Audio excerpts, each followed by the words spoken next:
The innocent girl. The colony world of Leora was bright and full of life. It circled a twin star system, and many species lived there under the rule of the Galaxy Council. Among all the busy alien markets and tall shining towers, a small group of humans had made their home. They were simple families, farmers, workers, and traders never causing trouble. The humans on Leora were few in number, but they held their heads high. They wanted to show the galaxy that humans could live in peace. Among them was a young human girl named Alara. She had dark hair that glowed under the sunlight, and eyes full of curiosity. She was kind, gentle, and always smiling every morning. She would walk through the alien markets, greeting the vendors. The old alien shopkeeper who sold fruit always gave her an extra piece because she reminded him of his own daughter. Even the grumpy alien guard softened when she passed by, because her laughter was bright like music. Alara loved to help others. She carried baskets for elderly aliens, shared her food with children, and sat with lonely traders when they felt homesick. She never asked for anything in return. To her, the galaxy was big, full of wonders, and every being deserved kindness. Many who met her said that she was the heart of the human colony, the little girl who carried the spirit of Earth inside her smile. But not all eyes saw her with love. Some members of the Galaxy Council despised humans. They whispered in their chambers that humans were dangerous, that they were too ambitious, too unpredictable. They remembered the ancient wars when humans fought with unmatched fury. Though Earth had been quiet for centuries, the Council never forgot the old fear, and in their arrogance, they believed crushing even a single human would remind Earth of its place. One day, a strange accident happened in the Council district of Leora. A small explosion shook a building near the market. No one was killed, and many believed it was caused by faulty alien machinery. But the Council needed someone to blame, and their eyes turned toward the humans. Whispers spread like fire. They said a human child had been seen near the area. They said the humans were planning rebellion. None of it was true, but the Council did not care. Guards stormed the human colony at night. Families hid in fear as armored soldiers marched through the streets. They dragged Alara from her home, her mother crying, her father begging. The girl did not understand what was happening. She had done nothing wrong. She only helped others. Yet they called her a criminal. The Council declared she had broken their laws. Though no proof was shown, they said she was guilty of treason. Her trial was nothing but a mockery, a hollow performance for the aliens who already hated her kind. The next morning, the people of Leora gathered in silence. The girl stood on the platform, small and fragile. Surrounded by tall alien guards, her eyes searched the crowd, finding her parents, her friends, even the alien shopkeeper who wept silently. No one dared to speak. Fear held their voices. The council speaker announced her punishment. Her crime was never explained, only her sentence, death. The word struck the colony like a storm. The humans cried out, begging for mercy. Even some aliens in the crowd whispered that this was too cruel. But the council had made its decision. They wanted to make an example. They wanted to show that humans could be broken. The girl looked at her mother one last time, her face pale but her eyes strong. And then the executioner raised his weapon. The sound echoed across the plaza, and the little human girl fell. The crowd gasped. Her parents collapsed in grief. The alien shopkeeper dropped his basket, fruit spilling onto the ground like blood. The guards stood cold and silent, their armor reflecting the light of the twin suns. No one moved. No one dared to fight. The council speaker lifted his hands and declared the judgment complete. That day, the galaxy thought the story of Alara was finished. They thought one small human girl did not matter. They thought Earth would remain silent, but they were wrong. For in the silence of grief, something far older and far greater began to awaken. The stars themselves seemed to hold their breath, because when humanity mourned, it did not forget, and when humanity was wronged, it did not forgive. The death of one innocent girl would light the fire of fury, a fury the galaxy had long forgotten, a fury waiting to rise. The Earth's silent grief news of Alara's death traveled across the galaxy like fire through dry grass. Ships carried the whispers from star to star, from colony to colony, and finally back to Earth. At first, it seemed like only another cruel act of the Council, one more injustice against humans. But this was different because this time, it was not a nameless face, not an unknown victim this time. The galaxy had killed a child, a girl whose only crime was kindness on Earth. People gathered around screens as the broadcast replayed. They saw the Council's cold judgment, the executioner's weapon, and the lifeless fall of a young girl. Some turned away in tears. Others clenched their fists in anger. Mothers hugged their children tighter. Soldiers gritted their teeth. And leaders sat in silence. The world seemed to pause, as if all of humanity had stopped breathing. For the first time in centuries, Earth felt one emotion together: grief. The leaders of Earth called a private meeting in the underground chambers of Geneva. The room was heavy with silence, broken only by the low hum of old machinery. Around the circular table sat men and women who carried the weight of nations. Some had gray hair and tired eyes. Others were younger but no less hardened. They stared at the projection of Alara's image on the wall, her innocent smile shining like a cruel reminder. One of them finally spoke, his voice shaking with rage. "They killed a child," he said, "and they believe we will stay silent." Another leader, an old woman who had lived through 3 interstellar wars, leaned forward. "Silence has kept us alive," she said. "We let them mock us, control us, even steal from us, all to keep the peace." Her eyes, however, burned with something deeper. "But they have crossed the line," she whispered. "They have killed what was pure." The room darkened as the Council of Earth replayed ancient records. Hidden files locked away for centuries flickered on the screens. Images of massive warships, designs too advanced for the Council to understand, appeared in front of them. Long ago, the oldest among them said, "We made a choice." He pressed a button and the projection shifted, showing deep caverns beneath the oceans. There, sleeping under black waters, were the shapes of forgotten giants. Ships that had not seen the stars for half a millennium. The leaders remembered the pact. When Earth first joined the galaxy, it pretended to disarm. The Council demanded all human fleets be dismantled, all weapons destroyed, and the galaxy believed it. But Earth had been clever instead of destruction. Humanity hid its greatest strength. They sealed the fleets away, not in pieces but in perfect silence. They swore never to wake them unless the galaxy gave them no choice. Now, with the death of Alara, the silence was broken. Back in the cities of Earth, ordinary people mourned in different ways. Some lit candles in their windows. Others painted her face on walls as a symbol of innocence. Children placed flowers by the rivers, letting them drift away into the sea. Soldiers stood in the cold night, whispering promises of vengeance under the stars. Even the poorest districts rose in unity, chanting her name. The earth was crying, and the sound of its sorrow was loud. But grief was not the only thing rising.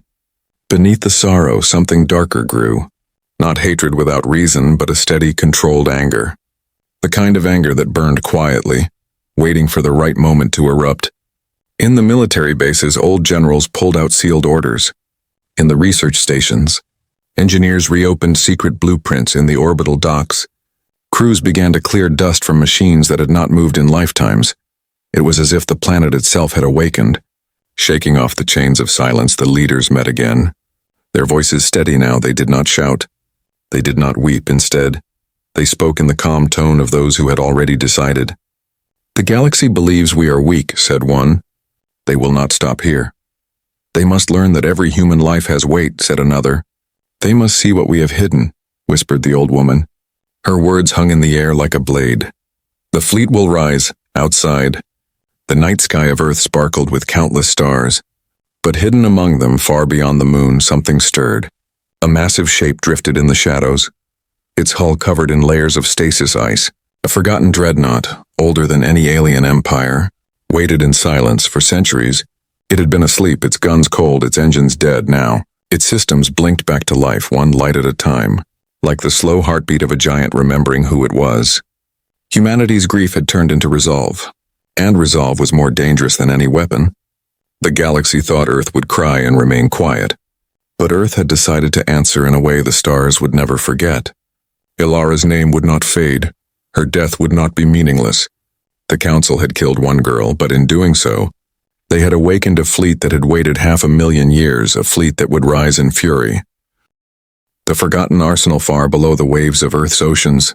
Deeper than any light could reach, shadows stirred. There, hidden in black waters and sealed caverns, lay the forgotten arsenal of humanity for centuries. The galaxy believed the old human fleets were gone, dismantled after ancient wars. But that was only the story Earth allowed them to believe. In truth, humanity never destroyed its greatest weapons. It buried them. It buried them in the oceans, under ice caps and inside hollowed asteroids. It buried them where no alien eye would ever see, and now the seals were breaking. Teams of engineers and soldiers gathered on secret coasts at night. Storms raged above, lightning flashing across the sea. But below the waves, the dark shapes of giants began to move. Metal hulls the size of cities groaned as ancient locks released. Lights flickered on inside the colossal machines like the awakening eyes of beasts. For 500 years they had slept in silence. Now, one by one, they were stirring. The first to rise was the dreadnought Titanus. Its hull was scarred from forgotten battles, but its core remained unbroken. Water rushed away as massive engines came alive. The ocean trembled as it lifted, bursting through the surface like a mountain of steel. Waves exploded outward, slamming against the shore as the warship rose. On the decks, soldiers stood in awe, whispering prayers as the sleeping giant returned. Its cannons, silent for centuries, pointed once again to the stars in the frozen wastes of Antarctica. Another secret was stirring beneath the ice. Miles of tunnels led to a hidden chamber. There, sealed in crystal frost, lay the battleship Aurora when its systems activated. The ice shattered in thunderous cracks. The ground shook as the massive vessel rose from its prison of ice. The humans watching from the cliffs trembled. Their eyes wide, they had trained for this day. But none of them believed it would truly come. And yet here it was, the past rising into the present, far beyond Earth. Inside the asteroid belt, more ships awoke. Entire caverns carved into asteroids split open like broken eggs. Inside, rows upon rows of warships ignited their dormant reactors. Engines glowed red, then blue, humming with a power that had been caged for too long. The asteroids themselves seemed to scream as their cores cracked open, releasing the beasts within. Old markings of Earth's nations still gleamed on the hulls, faded but proud, flags of long-dead countries, emblems of humanity's unity. They had been waiting for this moment, sleeping guardians of a betrayed people. Back on Earth, the leaders monitored each awakening from their hidden control stations. Screens flickered with live feeds of steel titans emerging from water, ice, and stone. The old woman, the one who had whispered about the fleet, spoke again. "Every ship we hit is a promise," she said. "A promise to rise when we are wronged." Her voice was calm, but her hands gripped the table tight. They killed a child, and now the promise is kept. The galaxy had no idea what was coming. Alien outposts reported strange energy spikes near Earth, but the Council dismissed them as human tricks. They believed humans were too weak, too primitive to build something so powerful. But even their most advanced sensors could not hide the truth forever.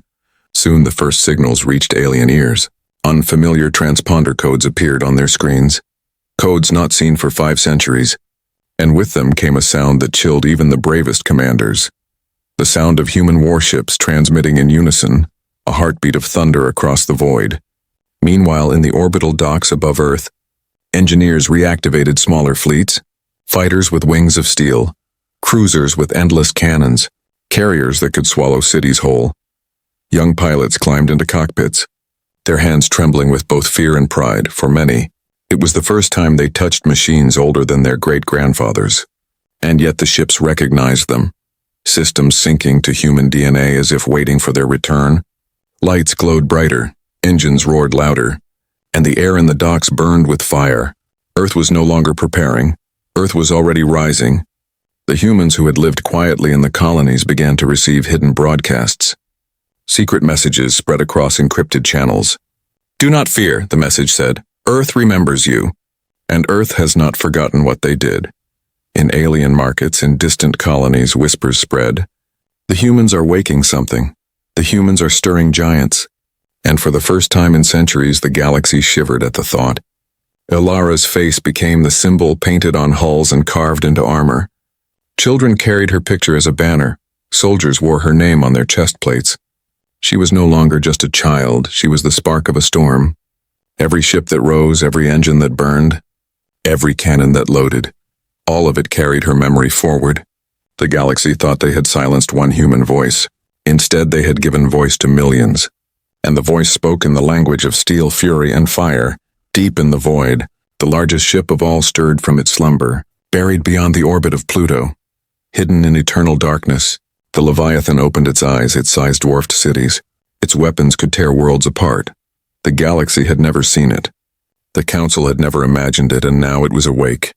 Its engines pulsed like the heart of a god, slow, heavy, unstoppable, and with that awakening, the arsenal of Earth was no longer forgotten. It was reborn, the galaxy's mockery far from Earth. In the shining halls of the Galaxy Council, alien leaders gathered. Their towers reached into the clouds. Their chambers glowed with silver light. They sat in circles upon their high thrones, believing themselves to be the rulers of all stars, and when the news of Alara's death reached them, they did not tremble, they laughed. The council speaker, a tall figure with eyes like burning glass, raised his voice. "The humans will grieve, but they will obey," he said. "They are weak, and they always have been." Others joined him, their voices sharp with arrogance. "They cannot fight us," one alien sneered. "Their fleets are gone, their armies scattered, their spirit broken." "The death of a single human child is nothing in the scale of the galaxy," another added. They mocked Earth's silence, mistaking it for fear. In the great markets of the alien capital, merchants repeated the council's words. They told stories of how humans were fragile, how they could never rise in the academies. Young alien students laughed at the weakness of Earth. Even in the military barracks, soldiers shared cruel jokes. "To kill a human is to crush a feather," they said. And the galaxy believed it. Yet whispers began to creep through the stars. Rumors of strange lights near Earth, of energy spikes in the asteroid belt, reports of massive shapes moving beneath the oceans. But the council dismissed them. They spread lies, they declared. The humans try to frighten us with shadows. No one dared to question them openly, for the council's word was law. And so the galaxy continued to mock. In the chambers of power, alien delegates mocked humanity's leaders. One declared, "If Earth rises, we will burn it again, as we did in the old wars." Another laughed. "If they build ships, our fleets will scatter them like dust." They remembered humans as desperate fighters from long ago, but they did not remember the truth.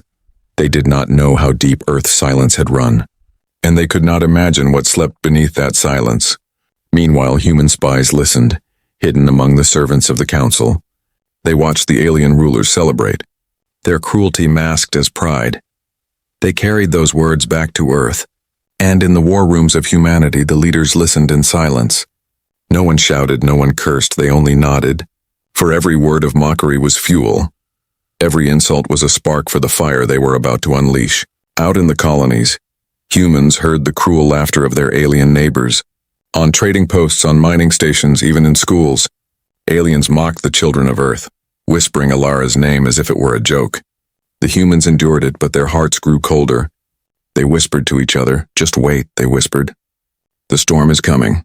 On the council's own networks, the arrogance spread further. A broadcast declared, "The human race has been taught its place once again."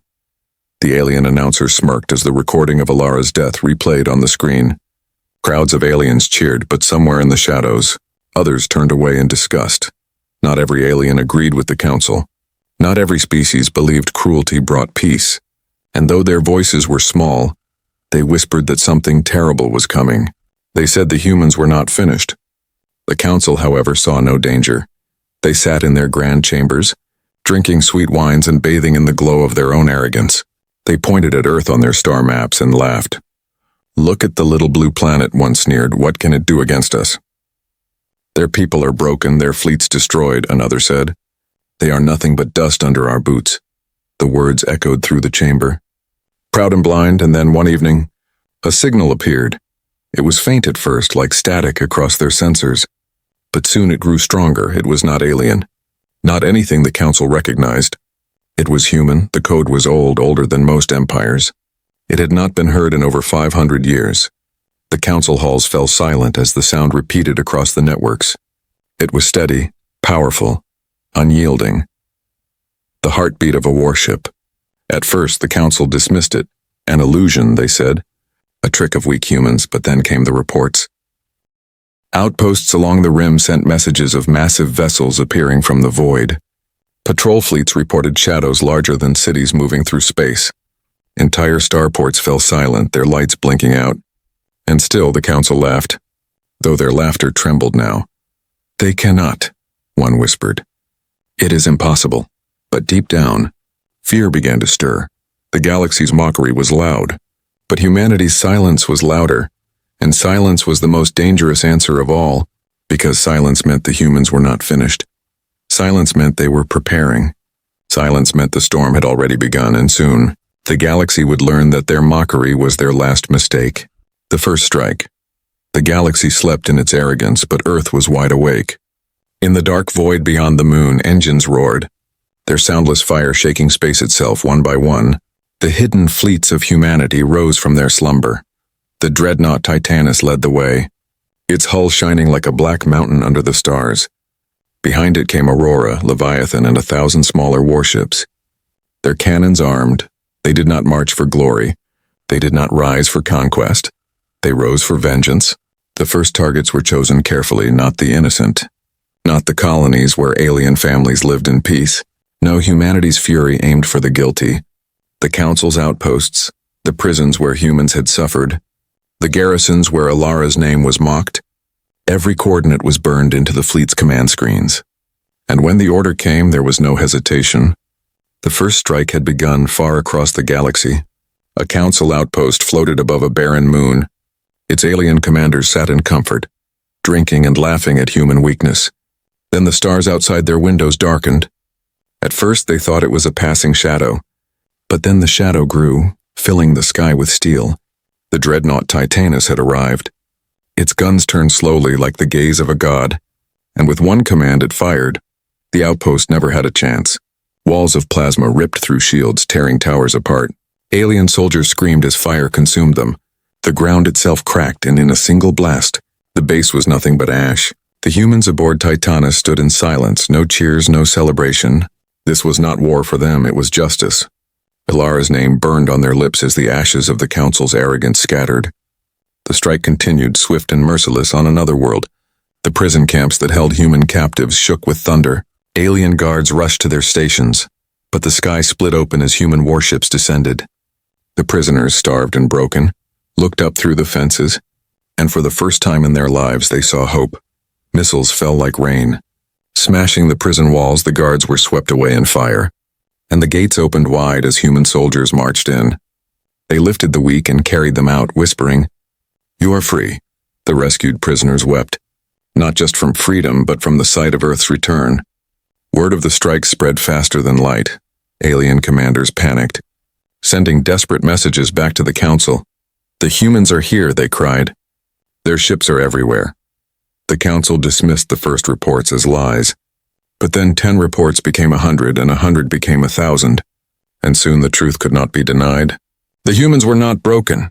The humans were not weak. The humans were burning their way across the galaxy.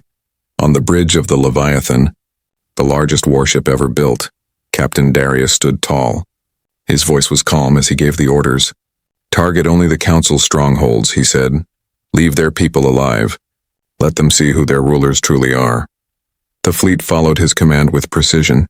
Every strike tore down symbols of Council power. Every blast sent a message that no alien could ignore. You killed one child, and now you face the wrath of millions in distant markets. Alien civilians watched the human strikes on their screens. At first they trembled, believing Earth would destroy them all.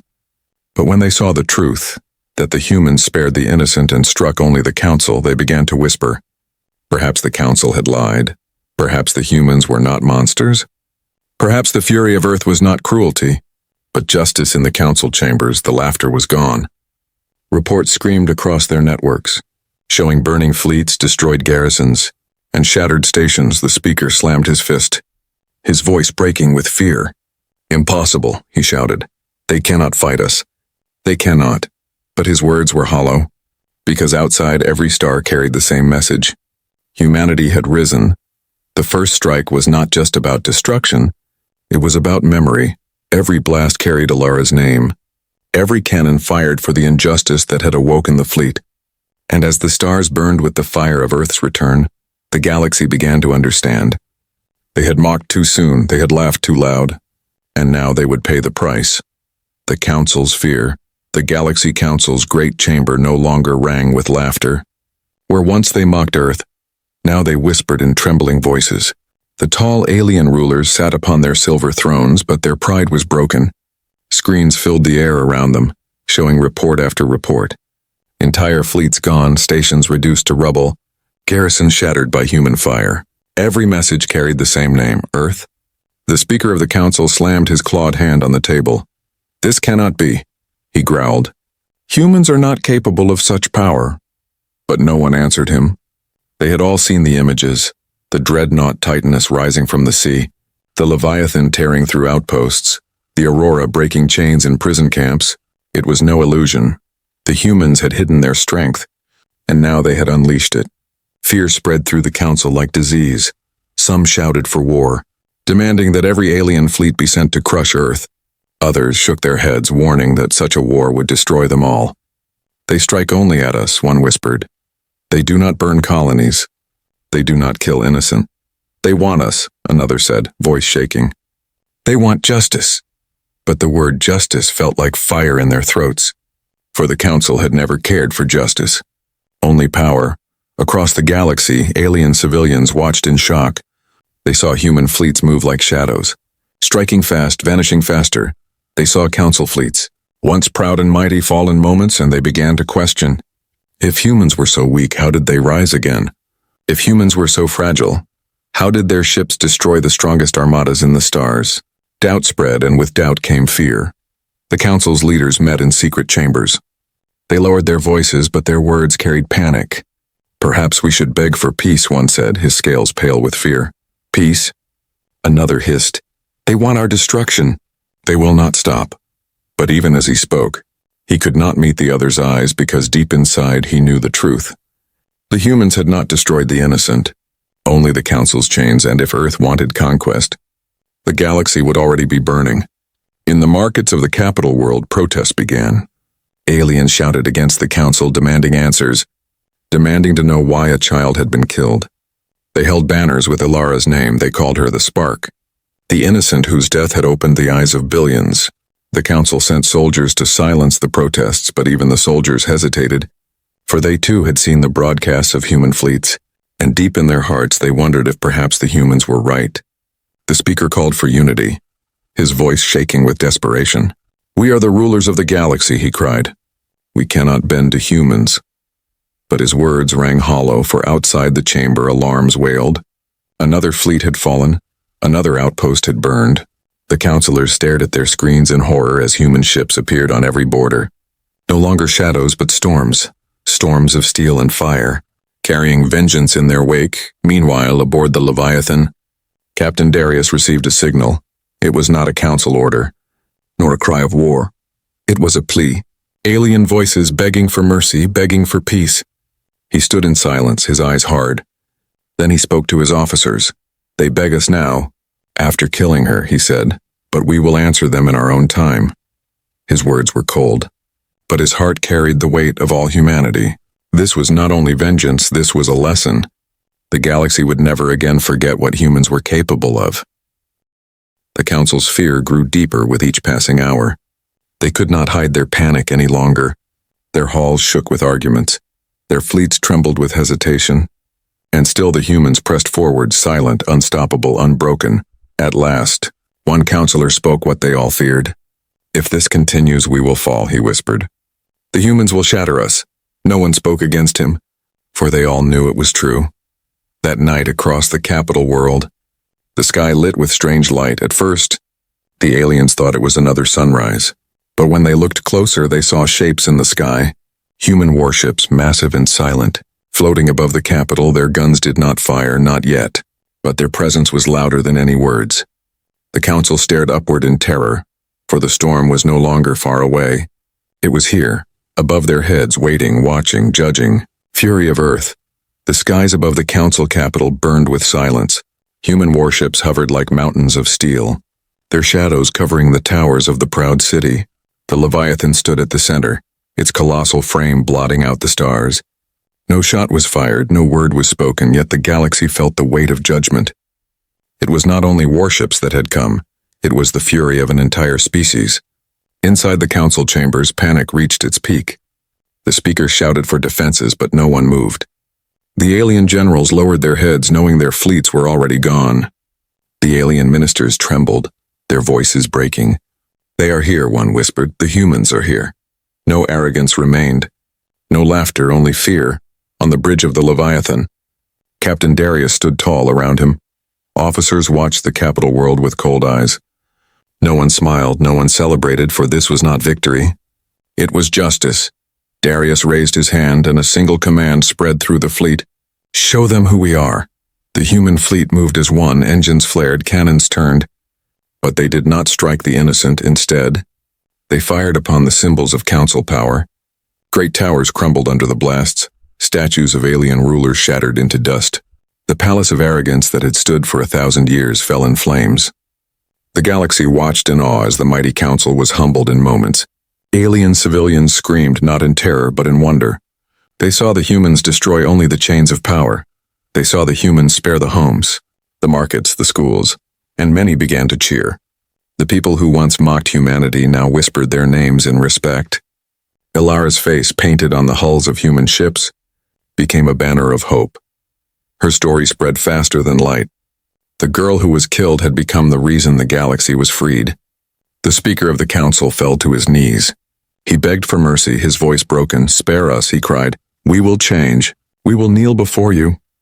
But Darius's voice thundered across the stars, carried by every channel. You killed a child, he said.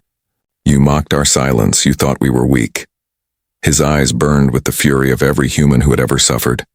We do not seek conquest. We do not seek crowns. But we will never forgive.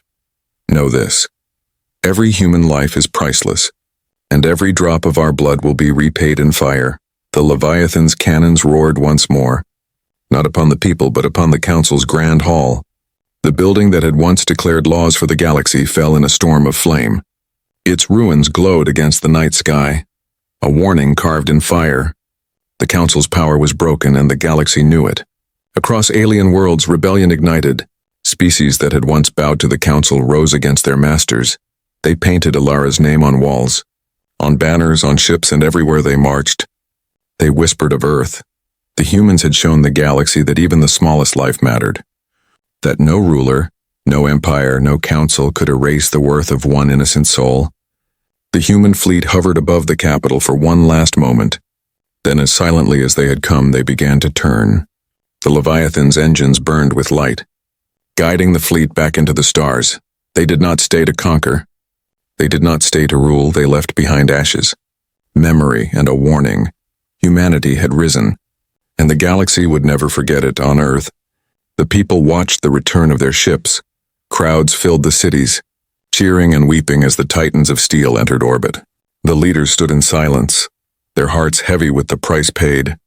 Ilara's parents were brought before the world. They were given her name carved into steel, carried by the greatest dreadnought of the fleet. Their tears fell, but they knew their daughter's memory had changed history. From that day, the galaxy spoke of Earth in whispers, no longer as weak, no longer as fragile, but as the storm that waited in silence, the storm that rose when a child was killed, the storm that shattered empires with fury, and above it all, the words of Captain Darius echoed forever. Never again, he had said. Never again will humanity be mocked. Never again will we be broken. The galaxy had thought Earth was silent, but silence was only the calm before the storm. And when the storm came, it carried the fury of Earth, a fury that would never be forgotten.